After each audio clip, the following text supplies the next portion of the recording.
નમસ્કાર વિદ્યાર્થીઓ. BA semester 4 મુખ્ય વિષય સમાજશાસ્ત્ર, એમાં પેપર નંબર 10 ભારતીય સમાજમાં સ્ત્રીઓનો દરજ્જો, એના વિશે આપણે અભ્યાસ કરી રહ્યા છીએ.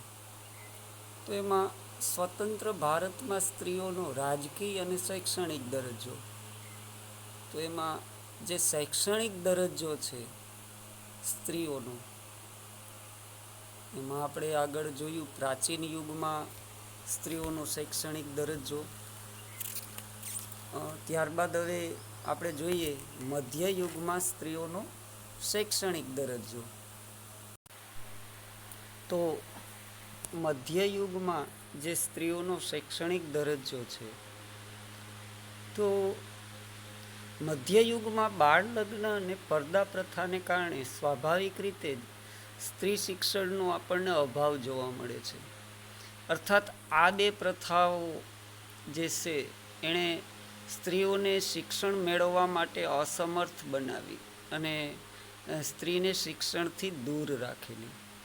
મધ્ય યુગમાં સ્ત્રી શિક્ષણ ઉપર પ્રતિબંધ હતો અને કન્યાઓ માટે અલગ અલગ શાળાઓ કે જુદા જુદા અભ્યાસક્રમો પણ ત્યારે નહોતા. કન્યાને જે કંઈ શિક્ષણ અપાતું તે ગૃહ કાર્ય પૂરતું જ મર્યાદિત હતું.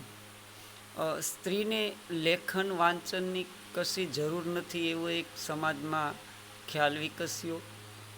એટલું જ નહીં, પરંતુ સ્ત્રીઓને શિક્ષણ નહીં આપવાનો એક રિવાજ પણ બની ગયો હતો. જ્ઞાન પ્રાપ્તિ અને વિદ્વતા સ્ત્રી માટે અનિચ્છનીય ગણાતા હતા. એમાં સ્ટાર્ક નોંધે છે, સ્ટાર્કને અનુસંધાને અલ્તેકર લખે તેમ કે ભાઈ સમાજમાં જે સ્ત્રી શિક્ષણ છે એના પ્રત્યે પ્રબળ પૂર્વગ્રહ છે પ્રવર્તતો હતો. એવી માન્યતા પ્રચલિત બની હતી કે કન્યા લખતા અને વાંચતા શીખે તે વિધવા બને છે. આવી એક ત્યારે એ સમયમાં માન્યતા પણ હતી. 18મી સદીના અંતમાં પણ સ્ત્રી શિક્ષણ પ્રત્યે આવા જ પૂર્વગ્રહો પ્રવર્તતા હતા. અને આ સંદર્ભમાં ડૉક્ટર નીરા દેસાઈ નોંધે તે મુજબ 19મી સદીના પ્રારંભમાં પણ ભારતમાં એ જ માન્યતા છે પ્રચલિત હતી કે છોકરીઓને જે કાંઈ શિક્ષણની આવશ્યકતા છે તે તેમને ઘરમાંથી જ મળી રહે. જો કે ઉચ્ચ જ્ઞાતિઓ અને સમૃદ્ધ કુટુંબમાં કન્યાને પ્રાથમિક શિક્ષણ ઘર આંગણે અપાતું અને તેનાથી આગળ અભ્યાસની વ્યવસ્થા ત્યારે નહોતી. ડૉક્ટર તારા પટેલના મતે જોઈએ તો ઈસવીસન 1000થી 1800 સુધીમાં સ્ત્રી શિક્ષણ આપતી કોઈ સંસ્થા છે ક્યાંય જણાતી નથી, એટલે કે જોવા નથી મળતી. આમ છતાં ઉચ્ચ શિક્ષણ મેળવ્યું હોય તેવી કેટલીક સ્ત્રીઓના ઉદાહરણો પણ આપણને એ સમયમાં જોવા મળે છે. જેમ કે વિદ્યા નામની સ્ત્રી તત્વજ્ઞાન અને ધર્મમાં એ સમયે પારંગત હતી. ઈચ્છાવતી નામની સ્ત્રી સાહિત્ય, કાવ્ય અને સંગીતમાં પારંગત હતી. રૂકમણી છે એ વ્યાકરણ, પુરાણ, સ્મૃતિ અને શાસ્ત્રોમાં પ્રવીણ હતી. તો આ ઉદાહરણો છે. આ ઉપરાંત કેટલીક સ્ત્રીઓએ એ ગીત અને નૃત્યમાં પણ જે ઉચ્ચ શિક્ષણ છે મેળવ્યું હતું. પરંતુ આવા સ્ત્રી શિક્ષણ માટેની કોઈ સંસ્થા ન હતી. અમુક અપવાદોને બાદ કરતાં સામાન્ય વર્ગમાં કે મધ્યયુગીન જે સ્ત્રીઓને પોતાનો વિકાસ સાધવાની તક મળી નહોતી. તો આના ઉપરથી આપણને ખ્યાલ આવે કે એ સમયમાં ત્યારે જે સ્ત્રી શિક્ષણ હતું એ બહુ જ મર્યાદિત, એટલે કે નહિવત પ્રમાણમાં આપણને જોવા મળતું હતું. તો ત્યારબાદ આપણે જોઈએ તો જે બ્રિટિશ યુગમાં જે છે એ સ્ત્રીઓનો શૈક્ષણિક દરજ્જો કેવો હતો. તો બ્રિટિશ યુગમાં સ્ત્રીઓનો શૈક્ષણિક દરજ્જો છે એ આપણે હવે જોઈએ.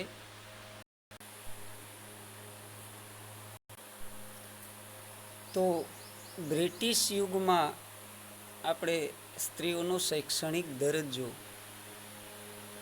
કે બ્રિટિશ અમલની શરૂઆત સાથે ભારતે આધુનિક યુગમાં પ્રવેશ કર્યો તેમ કહી શકાય.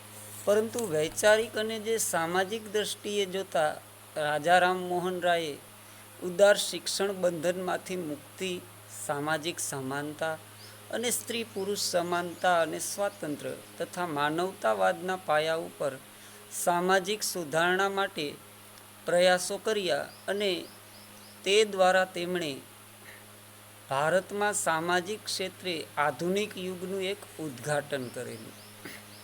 બ્રિટિશ યુગમાં આધુનિક શિક્ષણ દાખલ થયું. આ શિક્ષણ સૈદ્ધાંતિક રીતે ધર્મ, જ્ઞાતિ અને લિંગના ભેદભાવ વિના સર્વ માટે ખુલ્લું મૂકવામાં આવ્યું. સ્ત્રીઓને સૈદ્ધાંતિક રીતે શૈક્ષણિક અધિકારો અને તક છે ઉપલબ્ધ બન્યા. ખ્રિસ્તી મિશનરીઓ, બ્રિટિશ સરકાર અને સુધારકોના પ્રયાસોથી ભારતમાં સ્ત્રી શિક્ષણના વિકાસ માટેની તકોનો પાયો નખાયો.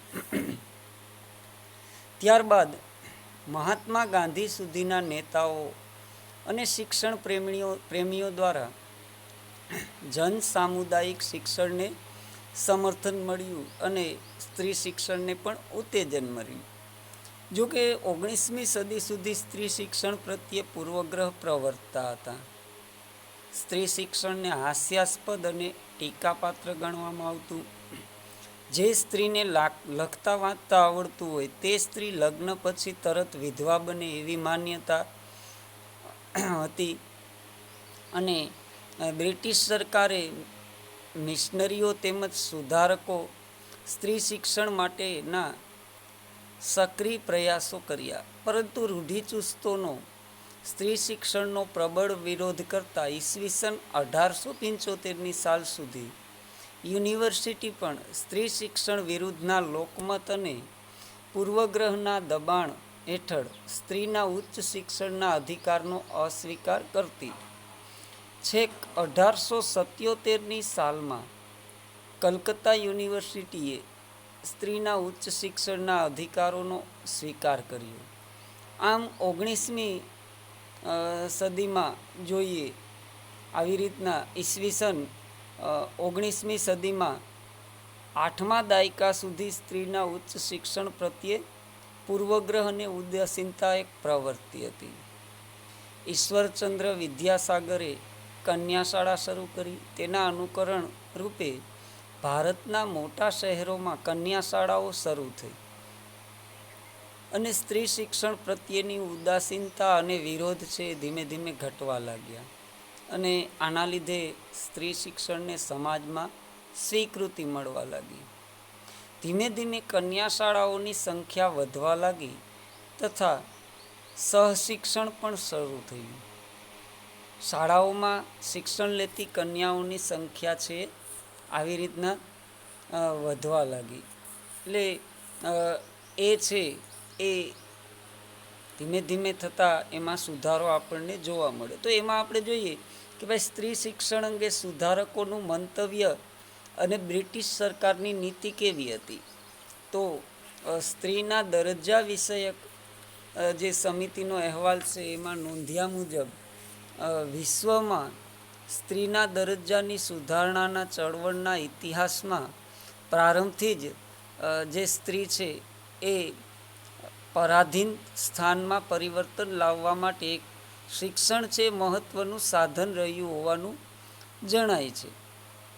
નારી મુક્તિના બધા હિમાયતીઓએ પોતાના શૈક્ષણિક સુવિધાઓ અને તકોમાં વૃદ્ધિ કરવા માટે તથા શિક્ષણના અમુક ક્ષેત્રે અને સ્તરમાં સ્ત્રીઓના પ્રવેશ ઉપરના રૂઢિગત બંધનોની નાબૂદી કરવાના વિચારોને સમર્થન આપ્યું. 19મી સદીના ભારતમાં આપણે સુધારકોએ સમાજમાં સ્ત્રીના દરજ્જાની સુધારણા માટે સ્ત્રીના શિક્ષણ ઉપર મહત્ત્વનો ભાર મૂક્યો. આમ છતાં આ સુધારકોના મતે સ્ત્રી શિક્ષણનો મુખ્ય હેતુ સામાજિક, આર્થિક કે રાજકીય પ્રક્રિયામાં સ્ત્રીઓને કાર્યદક્ષ બનાવવાના કે તેમાં સક્રિય સહભાગી બનાવવાનો ન હતો, પરંતુ તેમનો મુખ્ય હેતુ કુટુંબમાં પત્ની અને માતા તરીકે સ્ત્રી તેમની પરંપરાગત ભૂમિકાઓ, જેમ કે આદર્શ ગૃહિણી તરીકેની અને આદર્શ માતા તરીકે બાળ ઉછેરની જે ભૂમિકાઓ છે એ વધુ સક્ષમ બનાવવાનો એનો મુખ્ય ઉદ્દેશ્ય જોવા મળ્યો. સમાજ જીવનના અન્ય ક્ષેત્રોમાં સ્ત્રી પુરુષ સમાનતા વિના માત્ર કુટુંબમાં સ્ત્રીનો દરજ્જો સુધારવાનો તેમનો મુખ્ય હેતુ હતો. એની બેસ્ટનના મતે સ્ત્રી શિક્ષણ રાષ્ટ્રીય સમસ્યાઓના નિવારણ માટે જરૂરી છે. જે સ્ત્રી પત્ની તરીકે જીવન જીવવા માંગતી હોય તેને ધર્મ, કળા, નીતિ, સાહિત્ય, વિજ્ઞાનથી પરિચિત કરવી જોઈએ. જે સ્ત્રીઓને વ્યવસાય કરવાની જરૂર છે અને ખાસ કરીને જે વિધવાઓ છે તેમને એવી તાલીમ આપવી જોઈએ કે જેથી તે શિક્ષિકા, નર્સ કે ડૉક્ટર બની આર્થિક રીતે સ્વતંત્ર બની શકે. શિક્ષણથી જ સ્ત્રીઓ ગૃહ જીવનને ઉજ્જવળ કરી શકે છે.